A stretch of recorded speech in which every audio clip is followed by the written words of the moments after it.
What's good, T Squad? It's me, Keisha, and I'm here with this week's All Tea, All Shade, Real Housewives of Beverly Hills, Season 13 Reunion Part 1 review. So, we begin with Erica stopping by Dorit's trailer to, Kiki before they get out on the stage, and Dorit brings up Kyle saying that she over exaggerated their friendship and that they'd only gone on one vacation together, and how she'd sent Dorit a text message the night before, after not speaking to her for months. Like, she literally hadn't spoken to Kyle since they wrapped filming.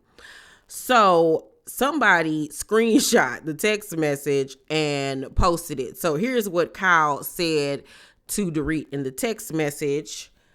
And this was on Thursday, January 25th at 10:21. It says, "Hi, I've been trying to reach out because I know we are in a weird place and it really bothers me. And it's not even on the show.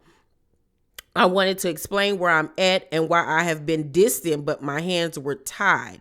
Of course, some interview comments hurt my feelings and created more issues for me, but I'm used to that and could get past it in time. I also reminded myself that you didn't know what I was going through with Mo at the time, but I can't. It's as frustrating to me as it will be to you. Trust me, I have gone through such a hard time to read. I've been in so much pain. I can't tell you. Never have I felt so low. And I know you are also going through hard time. Normally, I would have reached out to check on you, but I was hurt and very depressed.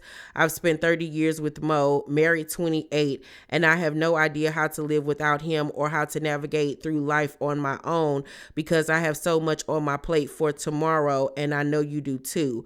I love you, PK, your kids so much. I've been thinking about you a lot and hoping you aren't." Where was it at?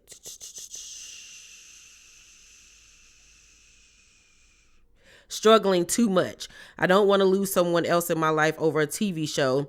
They don't even know we are going through a hard time, so I don't see the need to bring it up there. I should have said something sooner, but I honestly haven't been strong enough. But relationships and you are more important to me than RHOBH, and I don't feel like bringing it for the at our expense, especially when we have enough battles to handle as it is. But relationships, let me see. Anyway, I would like to sit down and talk after we get through tomorrow. Maybe have lunch or dinner when you can. If you want to talk before tomorrow, I am around. I would give anything not to go and have to do this. I don't know how much longer I can do this show. It's so toxic and creates so much anxiety for me. Anyway, let me know if you want to talk." I don't blame Dorit, because I would have called BS too, because you haven't talked to me in months since we wrapped, and now all of a sudden you want to reach out to me? Girl, get out of here. Get out of here. Please stop, Kyle. Please stop. Really? It does give manipulating. It does get please go soft on me. Don't go hard on me. Poor little me. Poor little me. Now, the only thing that I'm really feel bad for Kyle about is the fact that her best friend, passed away. That would gut me. So I know that is hurting her, and I feel bad for her about that. I even feel bad about, her and Mo's situation. But at the end of the day, Kyle, you're vile. And you are a biznai to people. And you do throw people away, much like you used to claim Lisa Vanderpump did to people, including you. You're literally turning into Pump while you continuously bring her up, which is weird to me. Anywho, so everybody gets out on stage. Dorit is late as always. She comes out in this fabulous Schiaparelli outfit. People been making fun of her, saying she looked like she a part of Dune too. Even though the outfit is fabulous, it's giving fashion. But it took for Garcelle to say, oh, Mother Teresa. And then here go Andy. Hey, Hood. You can tell he been around the black girls.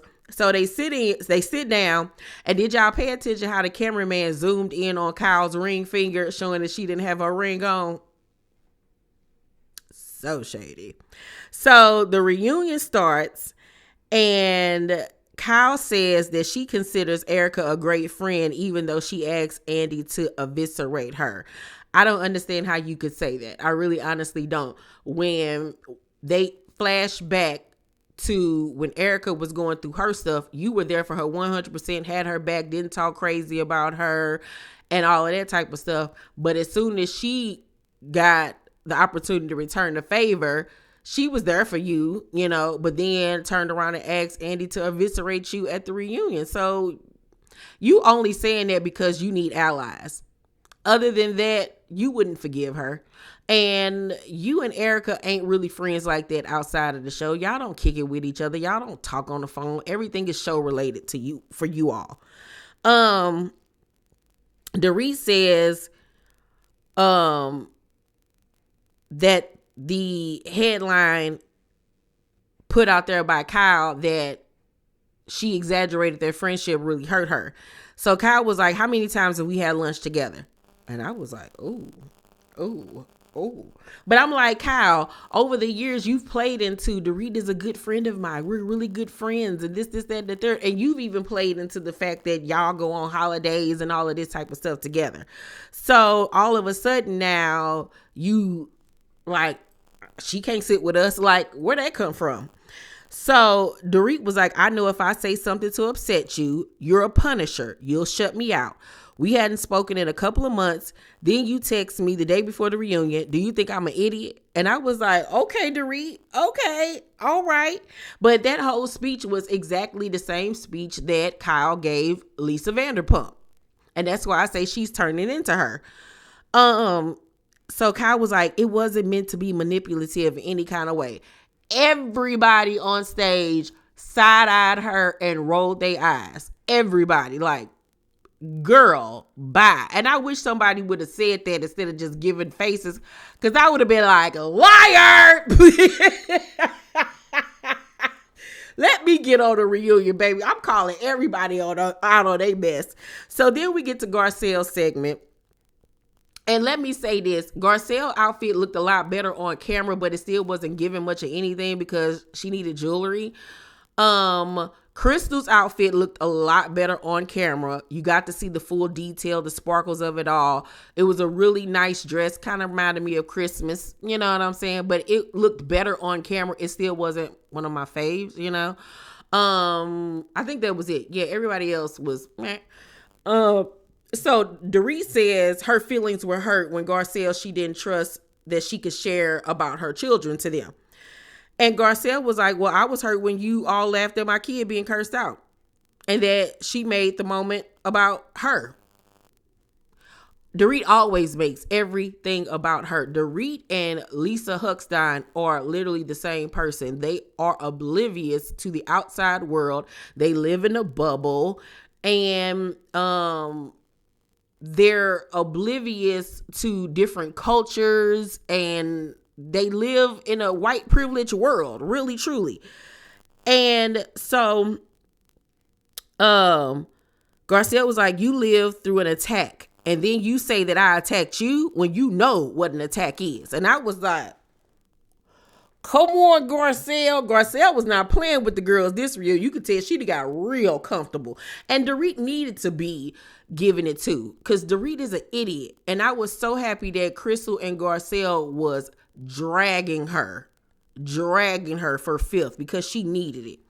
So Annemarie chimes in and pissed me off. Gonna talk about some that Garcelle didn't defend her when Sutton said that she was yelling at her. First of all, the stuff between you and Sutton, you brought on to yourself because you was getting in that girl business and trying to out her, calling her and saying that she was not eating and she was lying about her, esophagus disorder and all of that. You brought all that onto yourself, ma'am. Okay, you were trying to make her out to be a liar and embarrass her in front of everybody. So why would she jump in?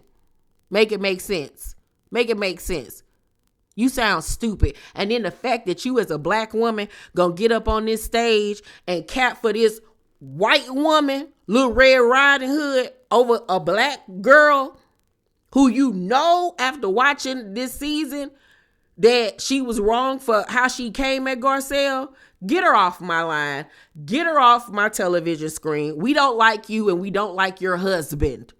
Both of y'all are idiots. Idiots. And if you don't know about her husband, Google his name and you'll understand everything that I'm talking about. She ain't got to come back. Get her off. Please don't let her come back. Please don't. Please do not. So, after that, Annemarie, Garcelle is trying to explain herself. And here go Annemarie. I'm talking. I'm still talking. I'm talking. Who stood up for me? This one did. Girl, trying to have a moment and trying to boss up. Girl, you look stupid. Your hair looks stupid. Your outfit is stupid. Everything about you is stupid. So Dorit was like, I've said attack thousands of times, Garcelle. But it's, once again, it's not registering in that pea brain of hers that is different when you say it to a black woman. What about that don't you get? And you supposed to be so educated. So the Dorit living in a bubble thing comes up and how she doubled down on it on social media with 2 posts about living in the bubble and being happy in her bubble. And I'm like, girl, get your bubblegum looking ass on somewhere. So she's talking about it wasn't an F you to Garcelle. Well, then what was it? What was it? Thomas, I was just trying to say that love is my bubble. Love. Love, sir. Dorit, get out of here. Please get out of here. Stop acting stupid. Please stop. Because you're blowing me. You really are. So Dorit tells him, Garcelle, do you like me? Garcelle was like, sometimes. So Dorit was like, do you want to have friendship with me? And Garcelle was like, I'm not sure. And I was so happy that she said that she ain't sugarcoated. She ain't lied. She stood on business. Like, I don't know about you. And after the reunion, I don't blame her because Dorit simply refuses to get it. Dorit is a constant victim. She is always hurt about something. She doesn't take responsibility for the things that she does to everybody else. She just sits there and look wide-eyed like Bambi and apologizes, but then turns around and still does the same thing over and over again. Her and Lisa Huckstein should be besties. They really honestly should. So Annemarie's segment comes up and I didn't know that her adoptive mom was Asian. Her mom actually had recently passed away, so rest in peace. So sorry to hear that. She says that Crystal switched up on her when the cameras came on. I don't really believe that. I just think that Crystal started to see that you were an a-hole and was like, yeah, I don't really vibe with this girl. Crystal then says, you know, the way you weaponize your profession against Sutton. And I was like, she's 100% correct with that. You came on the show thinking you was top dog because you worked in the hospital and thinking that everybody else is dumb and wouldn't know what a anesthesiologist and anesthesiologist or whatever you are, child, and wouldn't know what the difference was. And then you played yourself and had all of these other doctors come out and say that you were flat out wrong. Dumb. So, Annemarie apologizes to Sutton, saying she's wrong and she saw herself and she couldn't believe herself. Girl, you was trying to create a moment in a storyline. Shut up. So Sutton says that she wasn't even really mad about that. It was the fact that she was mad that she was talking behind her back and saying that she had an eating disorder. That's what I wouldn't have been able to forgive her for, because you're a grown woman and you know what those type of implications mean. And then you sat up there and lied on Crystal and said that Crystal said it, knowing dang on well that lady didn't say that. And that's why Crystal was so upset, because you know I got an eating disorder. So why would I lie and say that this lady got an eating disorder? That don't even make sense to even play around with some mess like that. This is why I don't like her. She's stupid. Ugh. So Crystal's segment comes around, and like I said, she said that she was upset that Annemarie lied on her about the eating disorder situation. And Crystal was like, I'm going to stick with the uneducated thing, no. Because you called me a child bride to Dorit. And Dorit was like, well, they call Priscilla Presley a child bride. The worst analogy ever. Metaphor, what? She was a child bride. Like, what are you talking about, ma'am? The worst. The worst. So Crystal was like, I'm Asian. And Garcelle was like, see, this is what I'm talking about. This is exactly what I'm talking about. Like it flew over her head. So Crystal was like, you saying that I got married as a young age. I got married when I was 24 and I have $100 million company on my own outside of my husband. Don't play with me. Where is Beverly Beach? Where is that Italian restaurant you redecorated? Where is the bridal gowns that you was putting out? Oh, we'll wait. They're non-existent. Like your brain. Girl, I would have said that to her. So Dorit just sitting there looking stupid, looking dumb. So then we have Kyle's segment. And Andy asks did she pull away from Dorit because of the Kathy situation. And the Kathy situation was at the reunion last year, she felt some type of way that Dorit wasn't really saying what she'd been allegedly saying to Kyle behind the scenes, that she didn't agree with the way Kathy was moving.